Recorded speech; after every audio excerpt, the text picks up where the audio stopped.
بسم الله الرحمن الرحيم.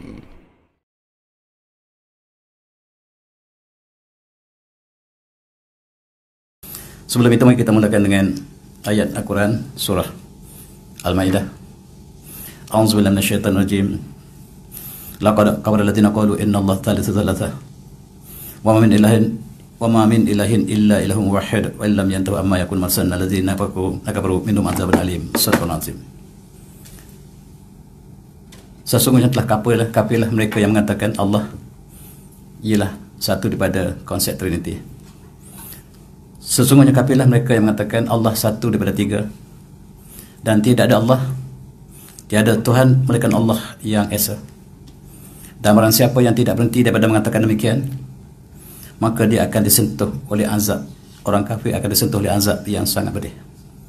Ini ialah Allah menyatakan tentang sebahagian orang Nasrani mengatakan bahawa Allah ialah dalam konteks Trinity dan Allah menafikan. Dan apakah hubungan dengan Konstantinopel?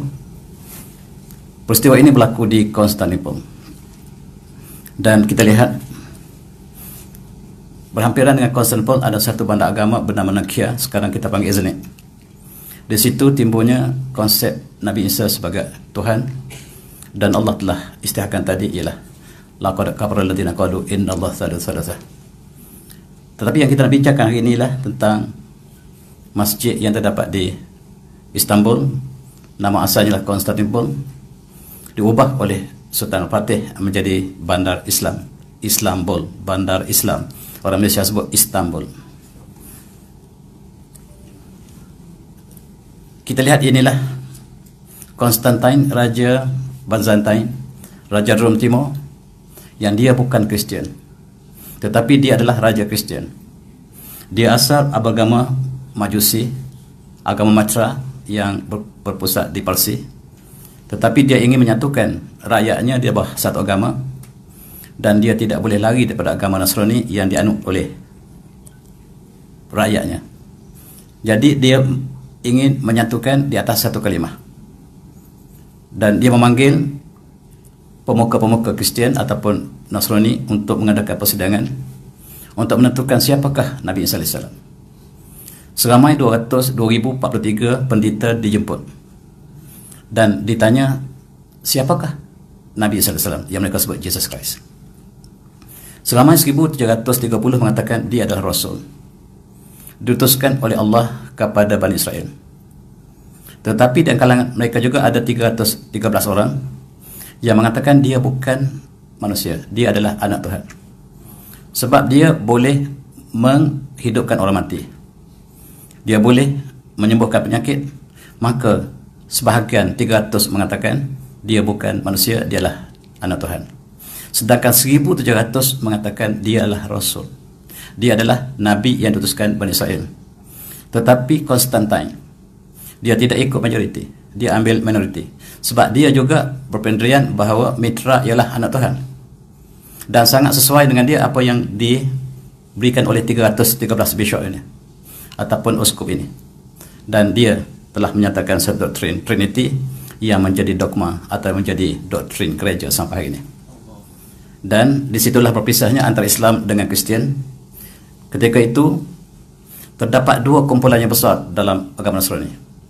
Yang satunya dipimpin oleh Arius, yang satu lagi oleh Athanasius. Dua kumpulan yang besar. Arius mengatakan Nabi Isa adalah Nabi. Arius mengatakan Nabi Isa ialah Nabi yang diutuskan oleh Allah kepada Bani Israel. Oleh sebab itu orang lain tidak berhak menganut Kristian, sebab Nasrani Nabi Isa hanyalah diutuskan untuk pada lost sheep of Israel, hanya diutuskan pada Israel. Itu pandangan Arius. Tetapi Konstantin mengambil pandangan Athanasius yang mengatakan Tuhan itu tiga dan Trinity telah tercipta pada tahun 325 Masih sebelum kelahiran Islam. Dan Allah telah mengisytiharkan laqad kafara alladziina qalu innallaha thalithu thalatha. Kafirlah mereka yang mengatakan Tuhan itu Trinity. Dan mereka mengatakan bukan tiga tetapi satu. Dan ini disanggah oleh Al-Quran. Dan mereka jadikan di Konstantinopel, mereka membina sebuah gereja yang terbesar di dunia. Bahkan bukan saja gereja, bangunan terbesar di dunia. Sampai hari ini kita dapat saksikan, sanggup ajaib. Dan bagi siapa yang pernah memasuki istana ini ataupun bangunan ini, cukup mengagumkan. Tiang marmarnya sangat tinggi. Setiap kawasan bawah lantai daripada marmar. Bagaimanakah marmar dipotong? Menggunakan sutra yang kecil. Dipotong dengan kayu sutra, melibatkan puluhan ribu pekerja untuk membina gereja yang terbesar dunia ini. Bahkan bangunan terbesar dunia. Dan dia dijadikan sebagai pusat Kristian di Timur, ataupun mereka sebut sebagai Rom Timur ataupun Byzantine. Itulah yang menjadi asasnya, dan ini menjadi identiti kepada Rom Timur, sehinggalah Muhammad Al-Fatih, Syekh Sultan Muhammad Al-Fatih membukanya. Dan kita dapati bahawa kebanyakan yang terlibat dengan marmar ini meninggal dunia sebab abuk daripada marmar ini sangat-sangat bahaya memasuki dalam paru-paru, dan sejarah menunjukkan bahawa mereka yang bekerja dengan marmar ini ataupun dengan marble ini kebanyakannya maut. Itulah sejarah pembinaan Sofia, Hagia Sophia ataupun Hagia Sophia yang mereka jadikan sebagai pusat agama Nasrani di Konstantinopel yang sekarang sudah bernama Istanbul. Dalam satu hadis yang diriwayatkan oleh Imam Ahmad, yang diriwayatkan oleh daripada Imran bin Husain, qala bainama nahnu hayy Rasulullah sallallahu alaihi wasallam naktubu iza su'ila Rasulullah sallallahu alaihi wasallam ayu madinataini tuftahulan. Kami bertanya Rasulullah, bandar manakah yang akan dibuka awal oleh umat Islam? Konstantinia atau Romia? Apakah dia bandar Konstantinopel dibuka oleh umat Islam di awal ataupun bandar Rom? Qala Madinah Hirqal tuftahu awalan. Rasulullah menjawab, bandar yang mula dibuka oleh umat Islam ialah bandar Konstantinopel, bandar yang diperintah oleh Hercules. Hercules ialah raja Rom ketika zaman Rasulullah. Bahkan dia pernah beriman sekejap, kemudian dia murtad kembali. Hercules sebagaimana yang kita sebut dalam kuliah lepas. Dan Rasulullah menjanjikan Konstantinopel, bandar kota yang bakal dibuka oleh umat Islam di awal. Hadis ini juga dipahami bahawa Rom, Itali akan jatuh kepada umat Islam. Sebab ditanya Konstantinia Aromia, lalu Rasulullah menjawab Konstantinia akan dibuka lebih awal, mafhumnya Rom akan dibuka kemudian. Dan oleh sebab itu setiap pemimpin atau khalifah umat Islam ingin menjadi orang yang pertama membuka Konstantinopel. Dan ini dimulakan oleh Muawiyah bin Abu Sufyan. Muawiyah berkali-kali untuk membuka Konstantinopel tetapi tidak berjaya. Disambung oleh kerajaan Abbasiyah, kerajaan Umayyah, dan pernah dilakukan oleh Khalifah Hisham Abdul Malik umpamanya, tetapi tidak pernah berjaya. Harun al-Rashid juga pernah mencuba menawan Konstantinopel tetapi tidak berjaya. Kotanya sangat-sangat teguh. Dan pernah sahabat Rasulullah Abu Ayyub al-Ansari bersama dengan Muawiyah cuba membuka, tetapi Abu Ayyub telah syahid di luar kota. Dan kini kalau kita pergi ke Istanbul, kita boleh temui kubur Abu Ayyub al-Ansari. Siapa Abu Ayyub al-Ansari? Sahabat Rasulullah. Apabila Rasulullah berhijrah ke Madinah, rumah beliaulah Rasulullah mula-mula tinggal di Yathrib ataupun Madinah. Dan selepas pembukaan Istanbul, umat Islam tidak panggil menakluki, sebab menakluki maksudnya membawa ke zaman jahiliah. Umat Islam menggunakan istilah pembukaan Fathul Mekah, pembukaan Konstantinopel. Tetapi kita lihat ramai penulis mengatakan penjajahan Istanbul, tidak tepat. Dan oleh sebab itu, sebaik saja Sultan Al-Fatih yang masih muda membuka Istanbul, dia cuba mencari kubur Abu Ayyub al-Ansari sebab sahabat ini sangat besar. Dan dengan munajat tuan gurunya Agha Syamsuddin yang menjadi mentor kepada Sultan Ahmad Al-Fatih, mereka temui di kawasan di luar kota Istanbul. Ini ialah tempat yang ditentukan sebagai kubur Abu Ayyub al-Ansari. Ceritanya cukup menarik. Pengembala yang mengembala di kawasan itu, kambingnya tidak pernah melintasi kawasan rumput yang hijau.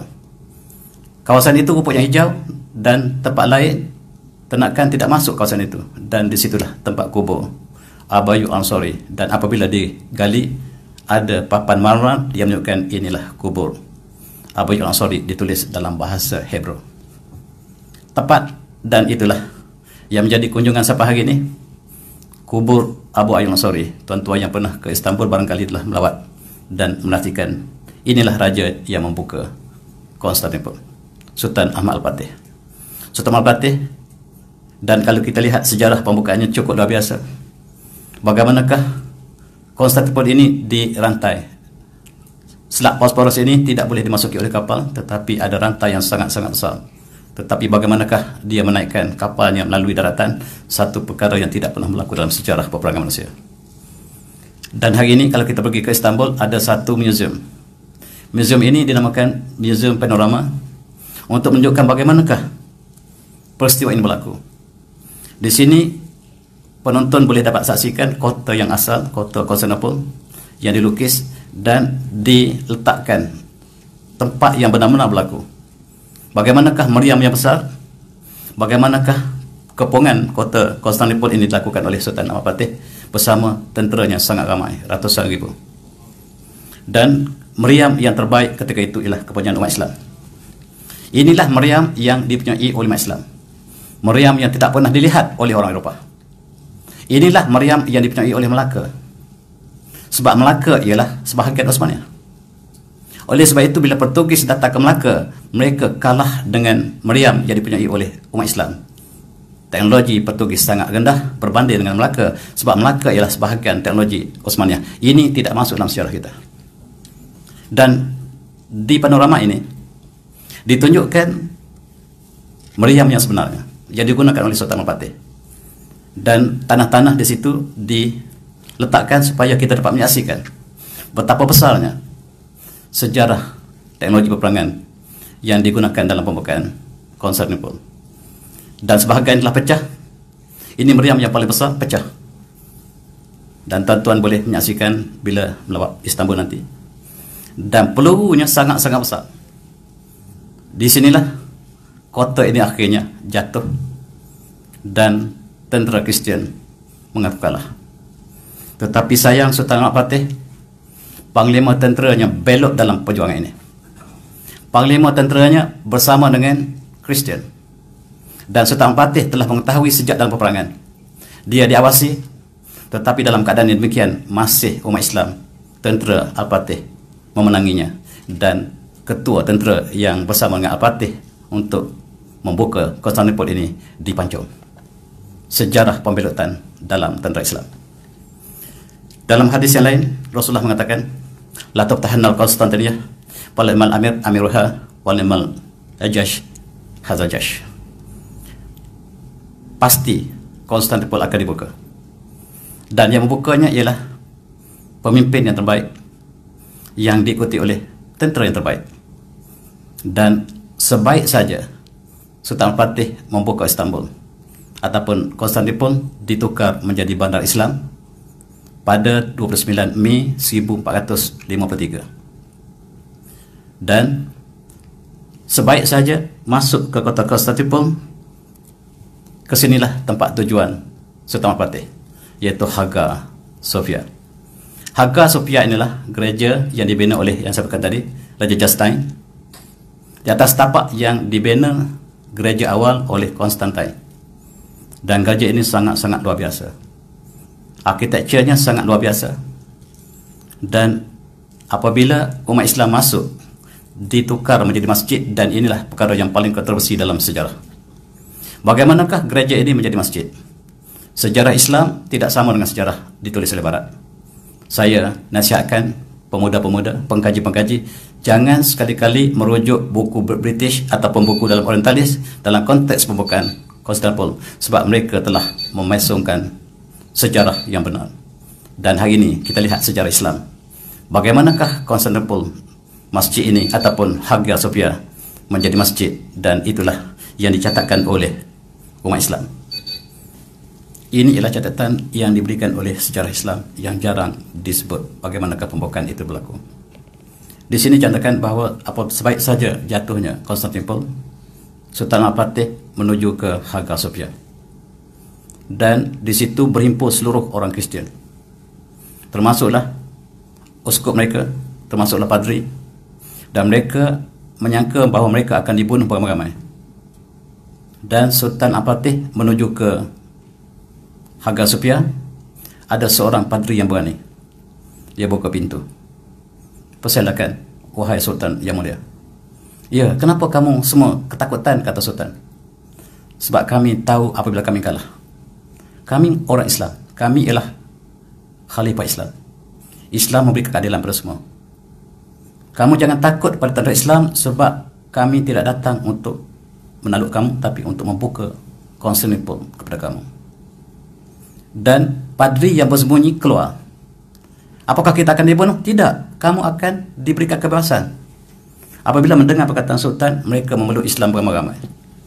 Ini tidak dicatatkan oleh rangkaian. Buku yang popular yang dirujuk oleh intelektual kita di Malaysia ialah rangkaian.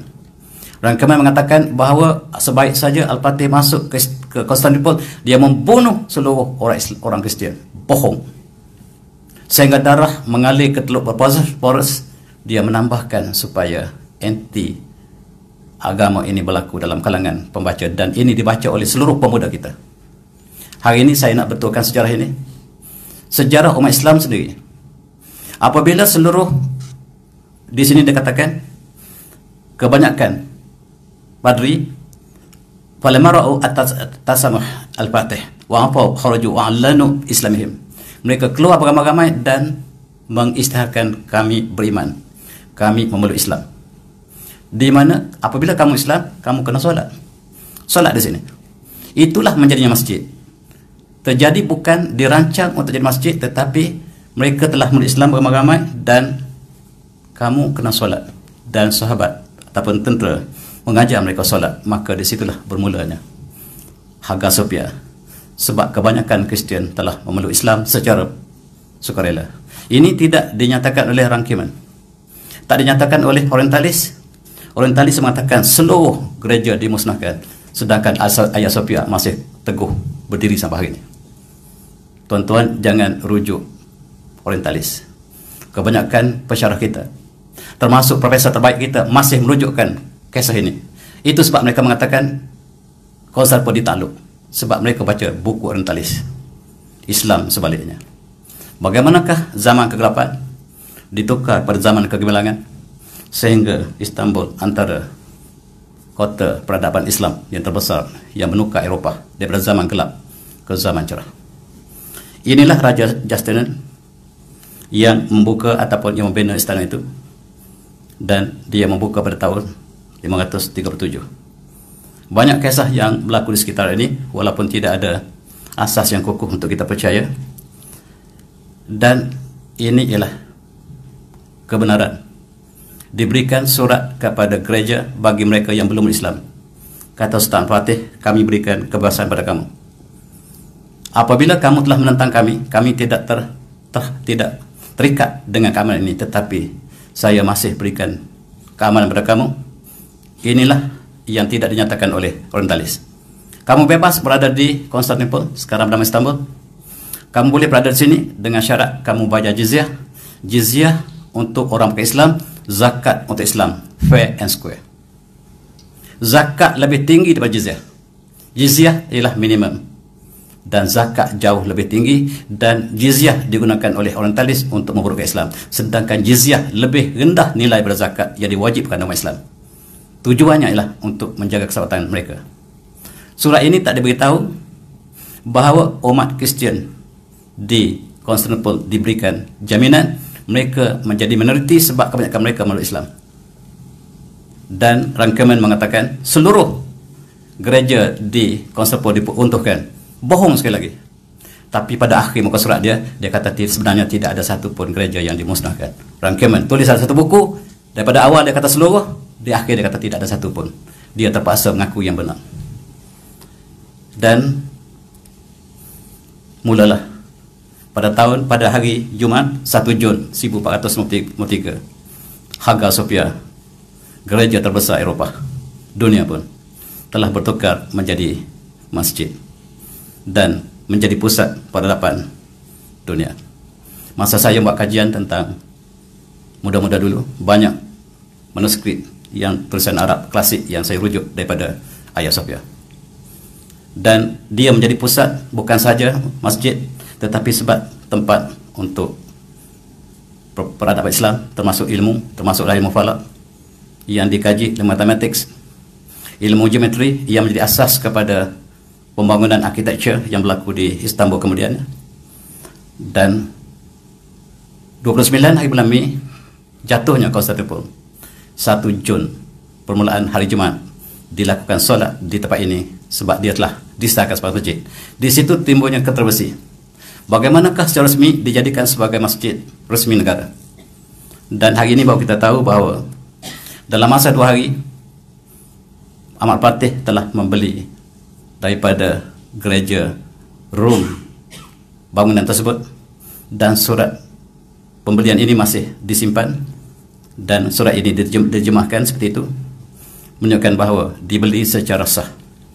Bukan dibeli oleh negara, tetapi dibeli oleh sultan pribadi. Dia membeli, harta di sini tak diberikan harga nilainya, tetapi dia telah memberi dan surat itu masih kukuh. Bermaksud masjid itu kekal masjid, tidak boleh ditukar kepada sebarang sebab telah dibeli secara sah. Sultan kemudiannya mewakafkan harta pribadinya kepada umat Islam sebagai masjid. Dan dalam hari khutbah pertama, ini khutbah yang diberikan oleh Sultan Al-Fatih dalam bahasa Arab. Dengar khutbah yang pertama. Saya terjemahkan secara mudah. Ini surat watikah yang saya ingin seluruh umat Islam mendengarnya. Bahawanya sesungguhnya hari ini Hagia Sophia telah resmi menjadi masjid. Tiada siapa yang boleh mengubah status ini.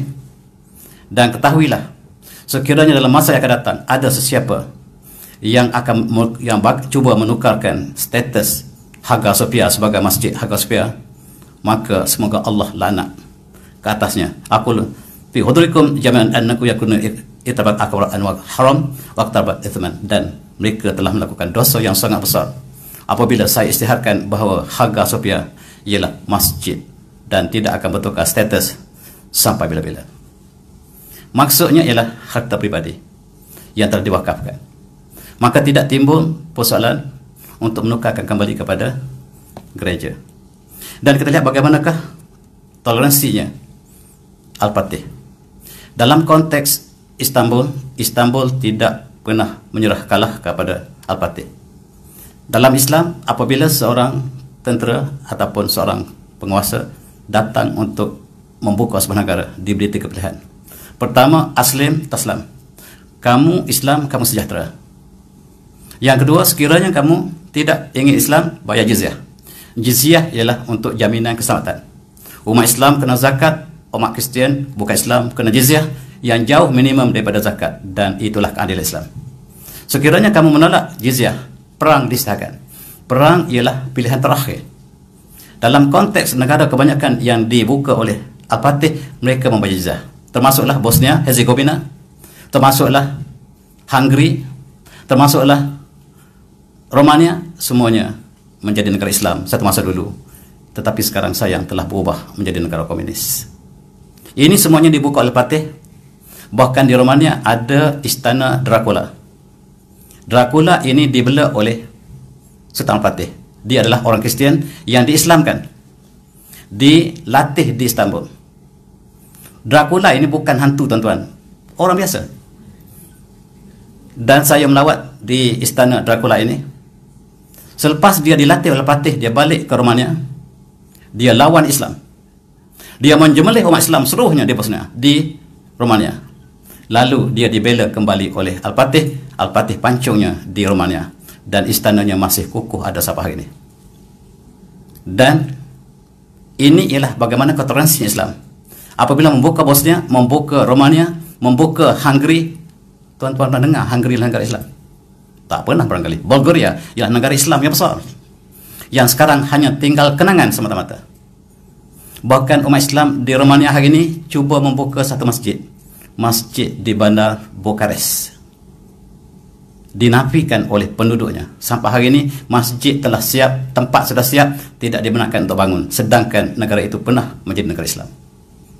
Itulah transi Islam dengan bukan Islam. Kita lihat bagaimanakah Bosnia. Al-Fatih membukanya dengan begitu toleransi.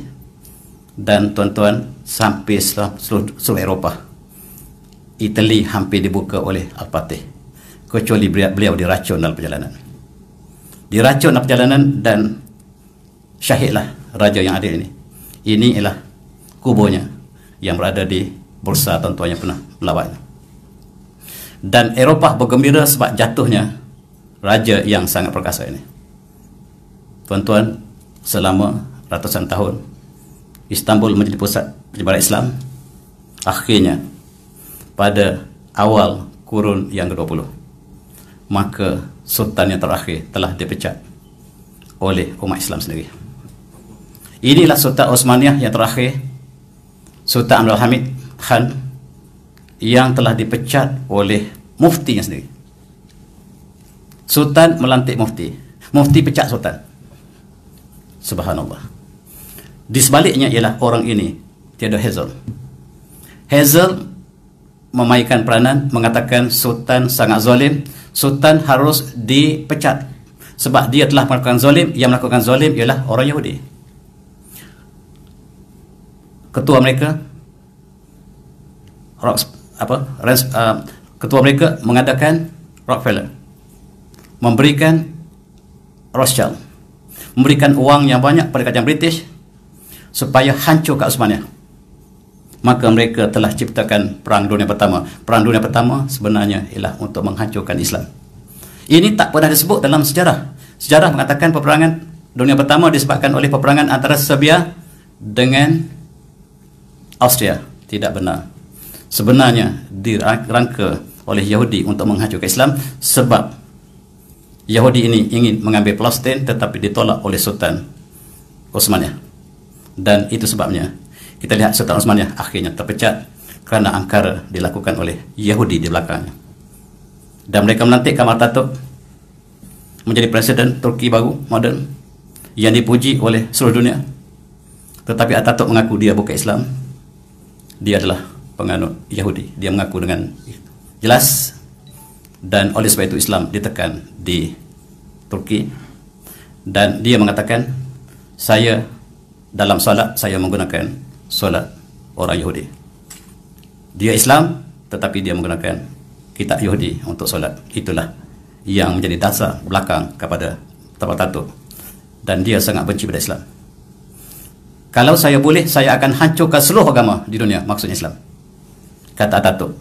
Dan dia dipuji di negara kita sebagai, dalam sejarah, sebagai bapa moden Turki, bapa penghapus kebudayaan Islam di Turki sebenarnya.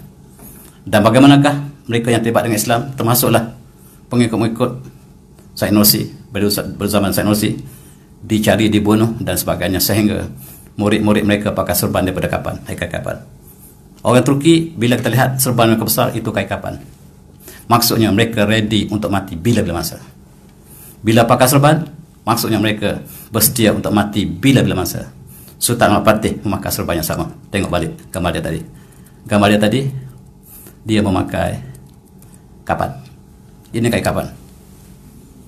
Sebaik saja dia mati, kain itulah yang digunakan untuk kapan. Maksudnya, sempadan antara, dalam jihad dia, antara akhirat dengan dunia ialah kain kapan di atas kepalanya. Apakah pemimpin kita ada hari ini? Berjuang untuk syahid, berjuang untuk hidup sekarang. Siapa yang berjuang untuk mati sekarang? Dan pemimpin khalifah dulu berjuang untuk mati, dan mereka kebanyakannya mati di medan perang. Dalam kes Al-Fatih, ketika dia menuju Rom, Itali, yang dikatakan sekiranya, sekiranya dia melepasi Itali, Rom, Itali jatuh ke tangan Islam, Vatikan jatuh ke Islam, tetapi takdir ilahi tersekat di situ, dan dia kembali.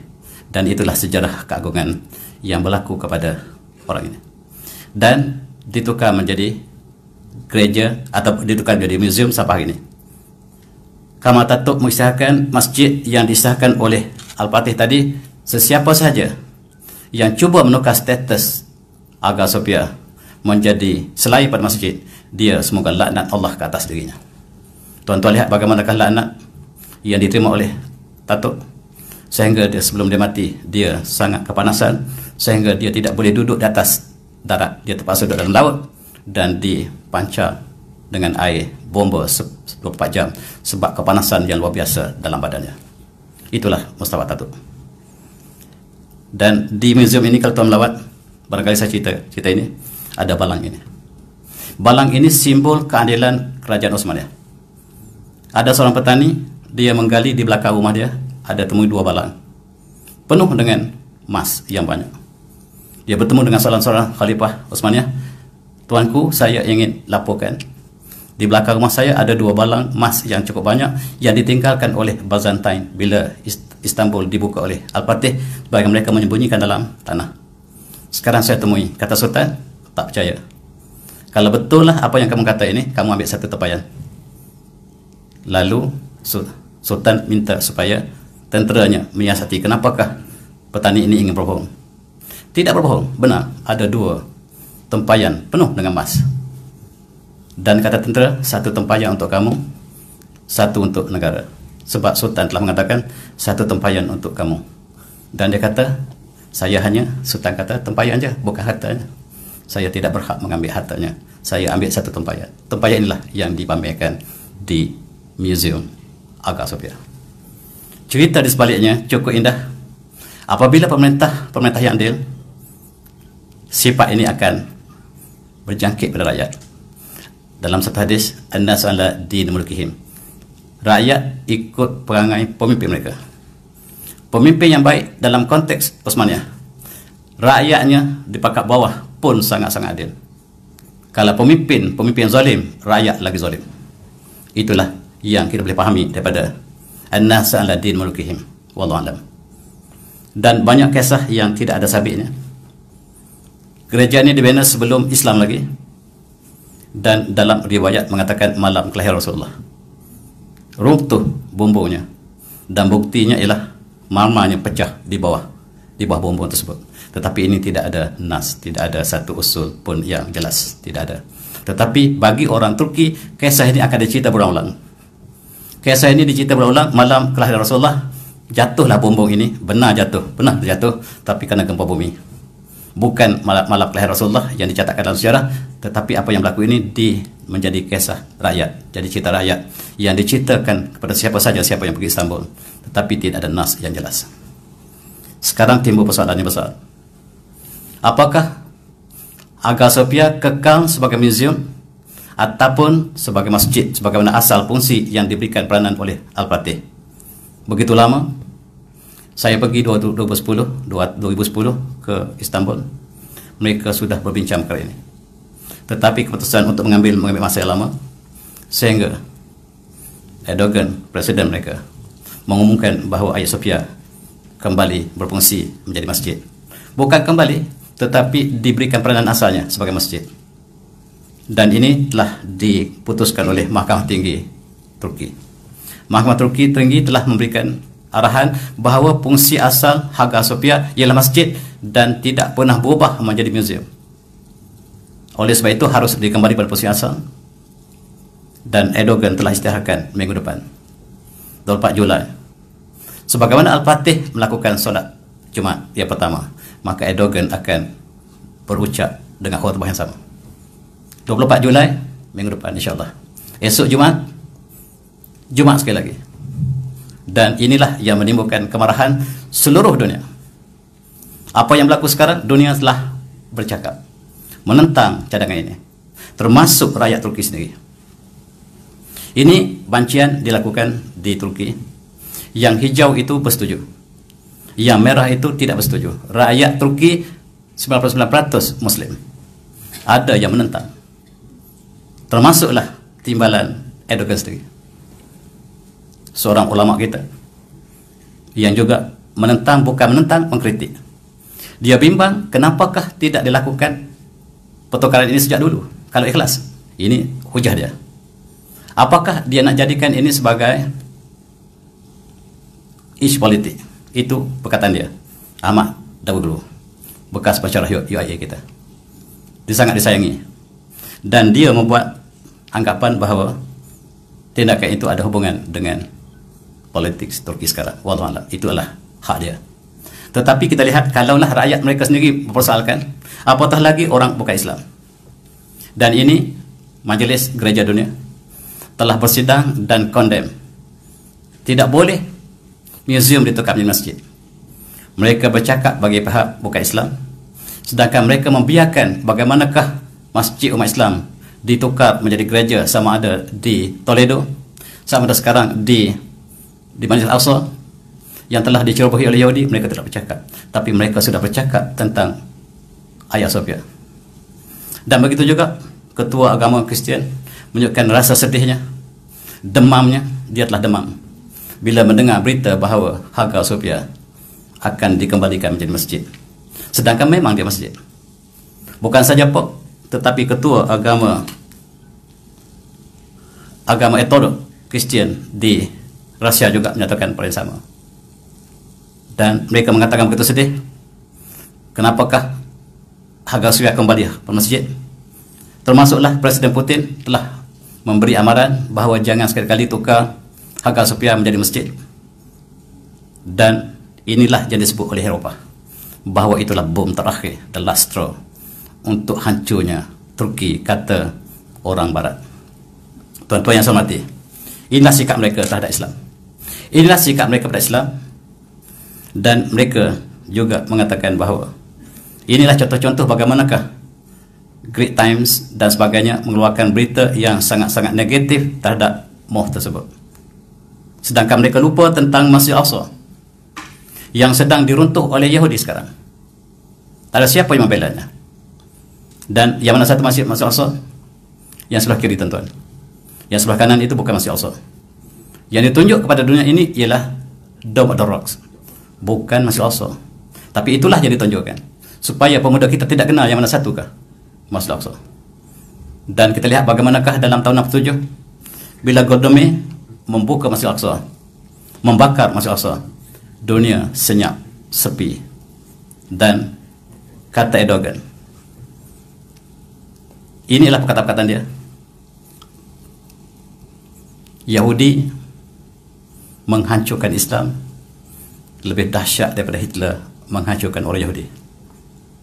Dan inilah yang saya sebutkan tadi, Golda Meir yang membakar Masjid Al-Aqsa. Dia kata dalam bahasa Arab, idam akhrana al-Quds lam anam tailatul lain, dan saya tidak tidur sepanjang malam sebab saya jangka umat Islam akan bangkit menghancurkan Israel.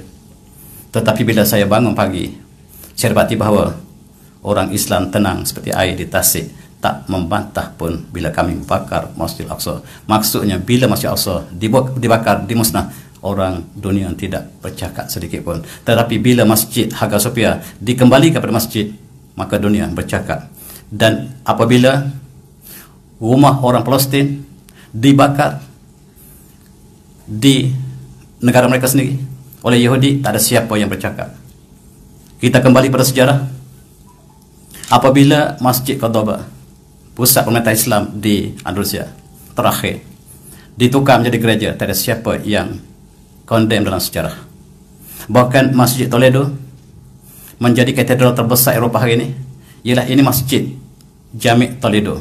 Toledo ialah ibu negara Islam di Andalusia pertamanya sebelum berpindah ke Granada. Dan saya pernah sampai ke gereja ini.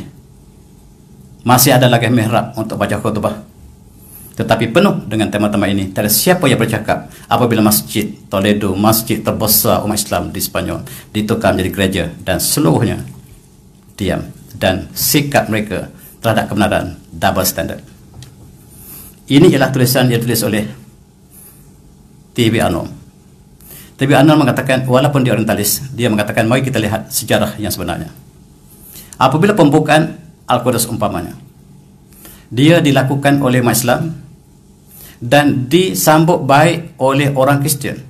Orang Kristian mengatakan kami lebih rela duduk di bawah Islam daripada duduk di bawah Raja Islam sendiri. Orang Kristian lebih rela duduk di bawah Islam daripada Raja Kristian sendiri, sebab Kristian sangat zalim dalam konteks di Jerusalem, sebab mereka menindas rakyat mereka sendiri. Tetapi Salahuddin Ayyubi datang membebaskan kami daripada penindasan raja kami sendiri. Sama seperti Andalusia, Spanyol, apabila Tariq bin Ziyad datang membuka Spanyol, juga disambut baik oleh rakyat mereka sendiri, sebab Raja Rodrik sangat, raja yang sangat zalim terhadap rakyat mereka sendiri. Islam datang membebaskan mereka. Sehingga 800 tahun Islam bertapak di Andalusia, menukar zaman Eropah kepada zaman, daripada zaman gelap kepada zaman cerah, sehinggalah orang England mula belajar di Andalusia, diajak oleh Islam. Akhirnya kita belajar dengan mereka hari ini. Kita lihat bagaimanakah bandingan apa yang mereka lakukan kepada umat Islam dan apa yang umat Islam lakukan kepada mereka. Dalam konteks pembukaan Jerusalem oleh Sayyid ataupun oleh Al-Ayyubi, diceritakan bahawa setiap tentera ditahan oleh Al-Ayyubi. Saudara Al-Ayyubi menahan semua tentera yang terlibat dalam peperangan, ditawan. Dan orang yang tidak berperang diberikan kebebasan. Kamu boleh berada di Jerusalem secara bebas, dan kamu bebas juga untuk berpindah. Adapun tentera, mereka harus menebus diri mereka sendiri. Lalu mereka mengatakan, kami tidak ada wang untuk menebus diri kami. Dan Khalifah ataupun Sayyidina Ayyubi menebus tentera yang ditawannya sendiri. Sekali lagi, Salahuddin Ayyubi yang menawan tentera itu, menebus dan membebaskan tentera Islam, tentera Yahudi, tentera Kristian. Dan toleransi ini tak pernah berlaku dua kali dalam sejarah manusia. Dan inilah yang disebut oleh Thomas Arnold, dibandingkan apa yang berlaku di Eropah hari ini. Dia berlaku apabila jatuhnya Islam di Andalusia, yang dibandingkan apa yang berlaku di Palestin sekarang, yang berlaku di seluruh dunia, dan bandingkan dengan kisah yang berlaku dalam toleransi Islam. Dan lihat sekali lagi toleransi yang dilakukan oleh Sultan Ahmad Fatih. Dan ini tidak dinyatakan oleh Rangkamen. Rangkamen menjadi buku yang paling popular di Malaysia. Saya tengok setiap tulisan merujuk pada tulisan ini yang akan meracuni jiwa umat Islam di sini. Sebab dia mengatakan bahawa darah yang melempah di Konstantinopel, darah orang Kristian, dibunuh Al-Fatih. Dan akhirnya dia kata tidak benar itu. Di buku akhirnya dia kata tak ada satu pun orang dibunuh oleh Al-Fatih. Tadi dia katakan darah, maksudnya dia hypocrite, tetapi dia dapat terpaksa menceritakan yang sebenarnya akhirnya. Dan kita umat Islam harus kembali pada sumber kita yang asal. Dan kita lihat dalam konteks ini, Sultan Al-Fatih memberikan kebebasan pada mereka, walaupun Al-Fatih tidak terikat dengan janji ini, sebab dia masuk ke Konstantinopel bukan dengan 3 syarat tadi. Sebab dia datang dengan peperangan, maka segala syarat keamanan tidak terbatal, tetapi dia masih memberikan perkara yang sama. Mari kita kembali sedikit dalam masa yang singkat ini. Ketika jatuhnya umat Islam di Spanyol, 800 tahun umat Islam bertahta di Spanyol, akhirnya Sultan terakhir jatuh dan dikalahkan oleh Raja Kristian, Isabella. Sekarang ada kain Isabella. Inilah raja yang paling dahsyat dalam sejarah manusia. Lebih dahsyat daripada Firaun, sebab dia membunuh seluruh umat Islam. Tua, muda, sama ada kecil besar, asal di Islam, dia bunuh. Dan dia bersumpah selagi umat Islam tidak dibunuh seluruhnya di Spanyol, dia tak akan mandi sampai dia mati. Dan dia tak pernah mandi sampai dia mati. Walaupun umat Islam sudah hilang, tak ada seorang pun di Spanyol ketika itu. Dia kata, saya masih percaya ada seorang dua lagi yang bersembunyi. Selagi yang bersembunyi ini tak dibunuh, saya tidak akan mandi. Dan itulah orang Malaysia sebut Isabella, raja yang paling zalim. Sebab kita tak belajar sejarah. British tidak benarkan kita belajar sejarah. Sejarah untuk orang setera yang tak cerdik, yang tuan-tuan engineer jangan belajar sejarah dan mati sampai tak faham sejarah. Sebab kita diberikan momokkan oleh British, jangan belajar sejarah, padamkan sejarah.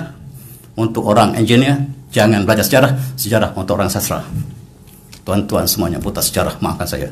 Dan saya sekali lagi minta maaf, saya harus berhenti di sini. Wabillahi taufiq. Assalamualaikum warahmatullahi wabarakatuh. Tasbih langsung.